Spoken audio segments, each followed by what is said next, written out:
Asa Simiyu Riverfield. Misheni imepamba moto.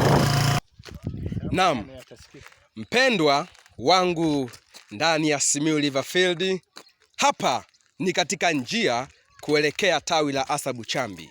Misheni imepamba moto, vijana wanafikiwa katika kanda hii ya Maswa. Naam, kilomita mbalimbali zinakatwa, matawi yanafikiwa, vijana wanahamasishwa. Ni kuelekea katika mkutano mkuu wa Asa Simiyu Riverfield pale Bupandagila Adventist Secondary High School. Sikiliza maneno ya mwenyekiti hapa kidogo.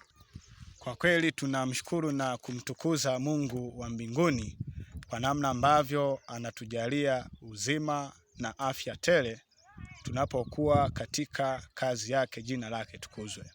Sambamba na hayo, tunamshukuru kwa neema yake na upendeleo wake wa ajabu kwa kutupatia nafasi adhimu kama hii ya kutumika shambani mwake kupitia chama hiki cha Asa. Tunafurahi tunapofanya kazi na vijana wenzetu wa Asa. Jina la Bwana litukuzwe sana. Tunakualika katika mkutano mkuu wa chama cha Asa, ni pale Bupandagila Adventist Secondary and High School. Usipange kukosa, na tutakuwa na tukio kubwa sana la kihistoria ambalo ni uzinduzi wa albamu ya kwaya Asa itakayoenda kwa jina la Shukrani. Hakika shukrani zimrudie Muumba wetu kwa makuu na makubwa anayetutendea sisi. Barikiwa sana. Naam, tunahitimisha hapo kwa siku ya leo.